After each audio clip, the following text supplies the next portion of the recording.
Hai guys, selamat berjumpa kembali di channel novel populer viral yang keren ini. Sebelum mengikuti kelanjutan kisah Dev atau Camping yang semakin seru dan mendebarkan ini, mohon bantuan kalian untuk subscribe, like, komen dan share video-video yang ada di channel ini ya. Perlu diketahui bahwa novel Perintah Kaisar Naga ini adalah termasuk kategori novel ongoing. Jadi waktu update dan jumlah bab setiap hari menyesuaikan dengan update dari autornya.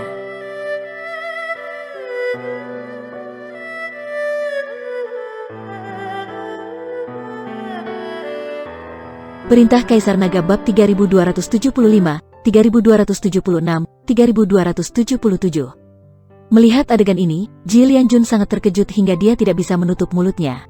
Ji Cheng juga bernapas dengan cepat dan wajahnya penuh kegembiraan. Apa yang sebenarnya terjadi? Katakan padaku secepatnya. Ji Lianjun meraih bahu Ji Meiyan dengan penuh semangat dan ingin tahu apa yang terjadi.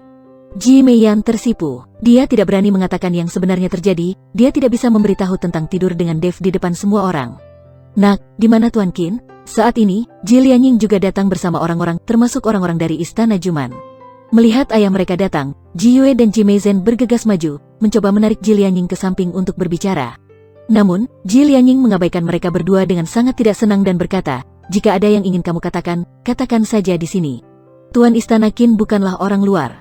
"Di mana Tuan Qin? Mengapa saya tidak melihatnya?" Kata-kata Ji Lianying membuat Ji Yue dan Ji Meizhen menundukkan kepala, tidak tahu bagaimana menjelaskannya.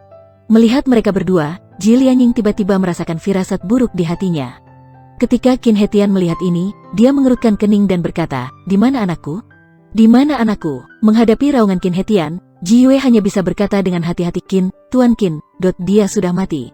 Plak, kata-kata Ji Yue menghantam kepala Qin He Tian seperti sambaran petir.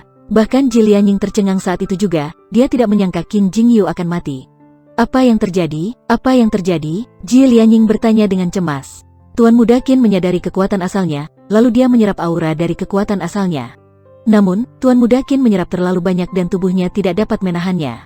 "Dia meledak dan mati," kata Ji Meizhen. Ketika Ji Lianying mendengar tubuhnya meledak dan mati, dia tidak tahu harus berkata apa. "Omong kosong, bagaimana kakak tertuaku bisa meledak dan mati? Pasti ada yang membunuhnya. Apakah itu Dev? Apakah dia membunuh kakak laki-lakiku yang tertua?" Qin Jingyun meraung dengan marah. "Ya, anakku tidak mungkin mati karena meledak, pasti ada yang melukainya di dalam. Katakan padaku, apakah ada yang menyakiti anakku?" Wajah Qin He Tian ganas, dan matanya menjadi merah. "Kalian berdua, beritahu aku secepatnya, apakah Tuan Qin dibunuh oleh mereka?" Ji Lianying menunjuk ke arah Dev dan yang lainnya dan berkata, "Tidak peduli bagaimana Qin Jingyu meninggal, Ji Lianying harus menyerahkan tanggung jawab pada Dev dan yang lainnya. Karena hanya dengan cara ini, Qin He Tian akan bekerja sama dengannya untuk mengincar garis keturunan Ji Lianjun."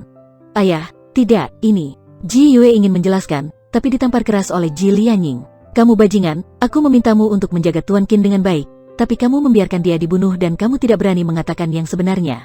Setelah Ji Lianying menamparkan Ji Yue, dia melihat ke arah Qin He Tian dan berkata, "Tuan Istana Qin, mereka pasti telah menyakiti putramu.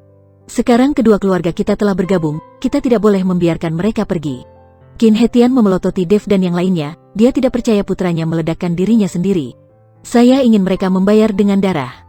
Qin He Tian dipenuhi amarah, dan aura teror di tubuhnya terus meresap. Merasakan aura menakutkan Qin He Tian, semua orang mengerutkan kening. Terutama Ji Lianjun, dia tahu pertempuran sengit akan segera dimulai.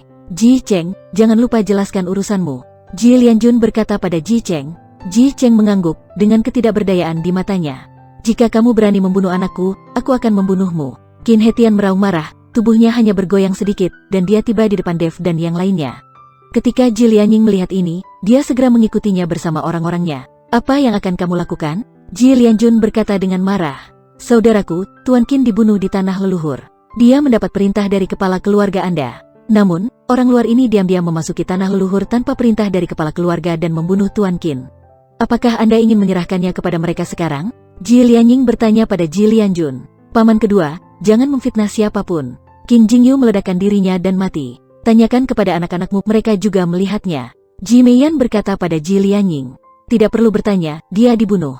Ji Lianying hanya mencoba mencari alasan. Adapun situasi sebenarnya, tidak masalah sama sekali. "Ayah, jangan ngawur. Tuan Qin meledakkan dirinya dan mati." Ji Meizhen berteriak, "Apa yang kamu bicarakan?" Ji Lianying segera memelototi Ji Meizhen. "Ayah, Tuan Qin memang meledakkan dirinya sendiri. Tidak ada hubungannya dengan mereka." Berhentilah main-main. Ji Yue melangkah maju dan menarik Ji Lianying ke samping dengan seluruh kekuatannya. Jika Ji Lianying tidak dapat dihentikan saat ini, maka garis keturunan mereka akan benar-benar hilang. Apakah kalian berdua salah minum obat hari ini? Wajah Ji Lianying penuh ketidakpercayaan. Dia tidak mengerti mengapa anak-anaknya tiba-tiba berhenti berbicara untuknya. Ayah, jangan keras kepala. Taisu telah berbicara dan memintamu pergi ke tempat leluhur untuk menemaninya. Taisu tahu segalanya tentang kita. Ji Yue berkata dengan cemas. Omong kosong, Taisu tidak bisa meninggalkan aula leluhur sepanjang tahun. Bagaimana dia bisa tahu? Kamu pasti berbohong padaku. Ji Lianying tidak percaya sama sekali. Bagaimana Taisu bisa tahu apa yang terjadi di luar? Tapi saat Ji Lianying selesai berbicara, tiba-tiba sebuah suara tua terdengar dari cakrawala. Dasar binatang tidak berbakti, kenapa kamu tidak segera keluar dari sini? Suara Taisu terdengar perlahan dari aula leluhur.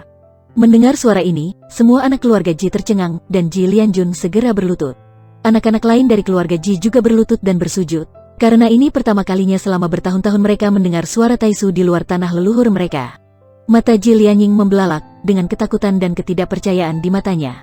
Dia tidak pernah menyangka bahwa pikirannya akan membuat Taisu khawatir. Ayah, jika ayah tidak segera memasuki tanah leluhur, jika Taisu marah, semua orang di garis keturunan kita akan dikutuk. Ji Yue mengingatkan Ji Lianying dari samping. Ji Lianying tampak kusam, dan akhirnya berdiri perlahan dan berjalan menuju tanah leluhur. Tuan Ji-er, ketika Qin He Tian melihat ini, dia segera berteriak. Dia datang ke sini demi Ji Lianying. Jika Ji Lianying tidak memberontak, lalu apa gunanya dia datang ke keluarga Ji? Selain itu, tidak mungkin orang yang dibawanya bisa mengalahkan keluarga Ji. Ji Lianying sepertinya tidak mendengar apapun, dan akhirnya menghilang ke tanah leluhur, dan hukuman apa yang akan diterimanya, tidak ada yang tahu. Ji Yue dan Ji Meizhen menyaksikan ayah mereka berjalan ke tanah leluhur.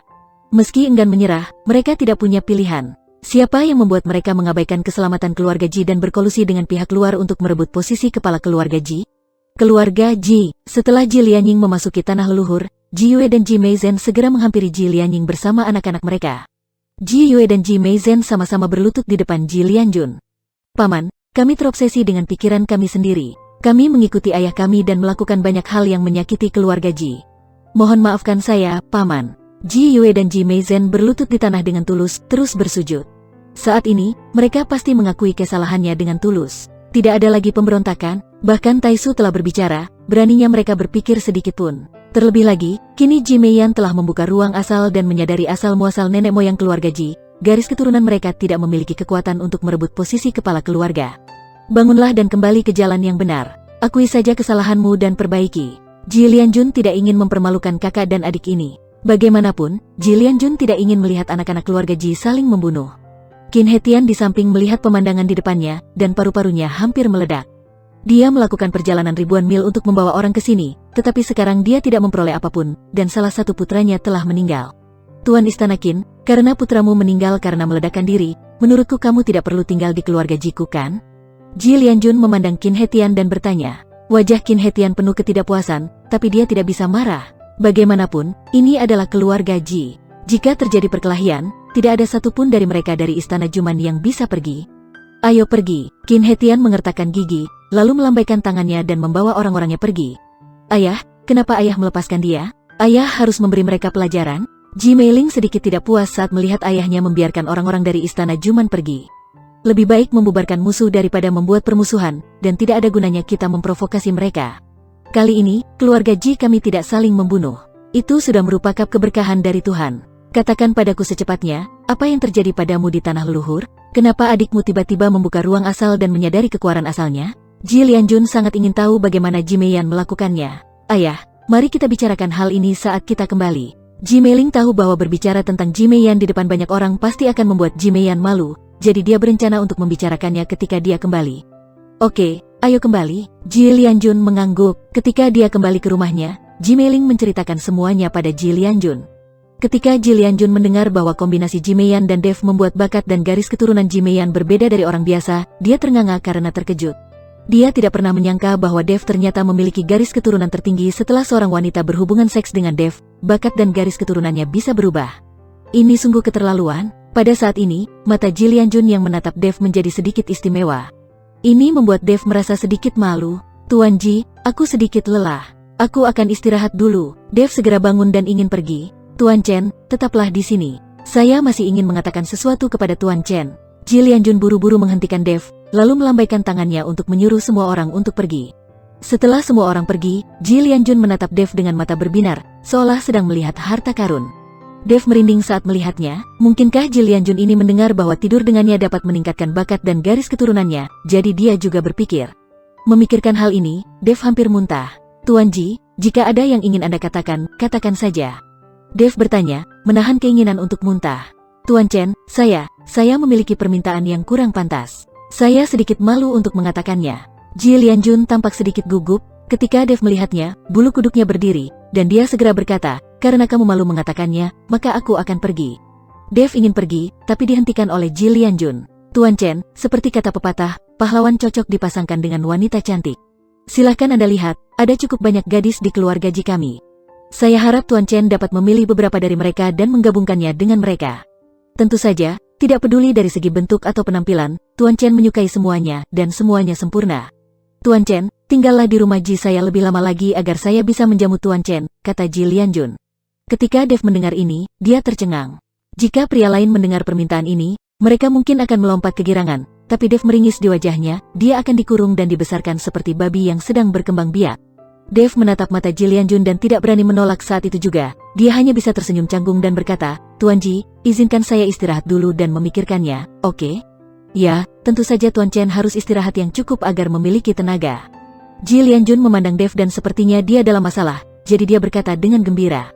Dev keluar dari rumah Ji Lianjun dan berkeringat tanpa menyadarinya. Dia merasa ingin pergi dengan tenang di malam hari. Jika dia benar-benar dibesarkan seperti babi yang sedang berkembang biak, bahkan jika Dev begitu kuat, cepat atau lambat dia akan menjadi manusia biasa.